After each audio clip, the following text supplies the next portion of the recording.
Good morning, guys. Tony Maritato here, licensed physical therapist, and I want to talk to you today about 2 laying down self-mobilization exercises to work on both knee extension and knee flexion. Now, I've got a couple other videos on the channel talking about these positions, but I haven't updated those videos for a while, so we're going to update those videos. So my favorite way for patients to work on knee flexion if they're at home.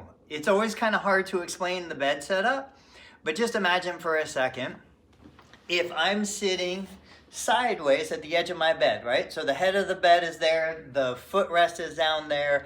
I'm sitting, my feet are on the floor. If you have a taller bed, that's okay.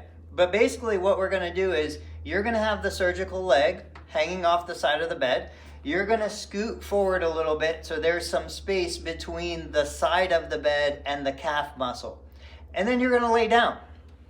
And so as I lay down, effectively what's happening is I'm extending the hip while the knee is being flexed.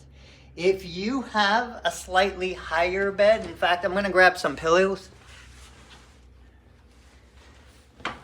If you have a higher bed, it's even better, but if you have a low bed, that's okay. You'll put a couple pillows underneath the thigh, and then what you're gonna do is, again, you're gonna lay back, and you're just gonna let that leg rest in this flexed position. Now, I've got the pillow touching the calf muscle, so I'm getting a little bit of support. I can do a little bit of this kind of bouncing motion, and you can imagine how every time it comes down, I'm trying to relax the quadricep muscle. I'm trying to let everything go loose. A little bit of discomfort is okay, but once you get to the point where there's a sharp or really noticeable pain, you're not getting any more benefit on flexion. The way to improve flexion is to be able to relax in the flexed position. If your bed is high enough, you can just remove those pillows and let the leg hang or dangle down completely. As you improve, you might be able to tap your heel against the side of the bed. If this becomes too easy, you can always slide forward a little bit more and get a little more knee flexion in there. Of course, we could use the non-surgical leg crossover in front to get it. If it becomes too uncomfortable, I can use the non-surgical leg behind my knee to kind of help support it and lift it. But the idea is that I find that patients who have a target, who have something that they can feel with their heel, tend to do better when they're working on knee flexion. Now we're gonna flip over and we're gonna talk about knee extension for a minute. So let's pretend your flexion is coming along and you wanna work on that last little bit of 3 to 5 degrees of extension.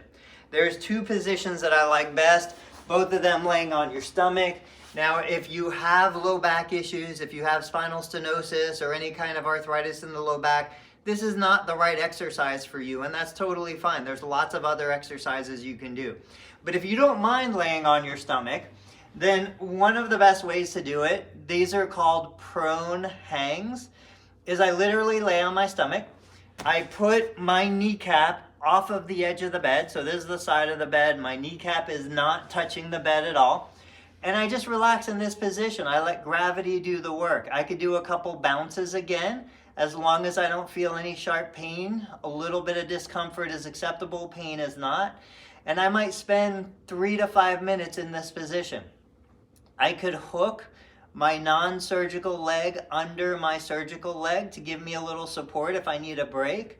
I can hook my non-surgical leg on top if I feel like I need a little bit of extra pressure to increase the extension while I'm in this position.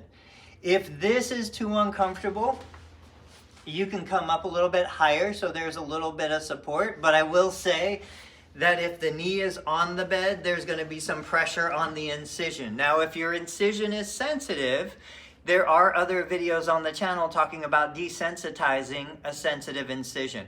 So guys, these are just 2 recommendations. It is like an endless list of exercises that can be done to improve flexion, improve extension. These are the kinds of things that I want you to talk to your physical therapist about, because your physical therapist is amazing at coming up with alternative ideas, new things, really new things to do the same thing. New ways to do the same thing, which is improve flexion, improve extension.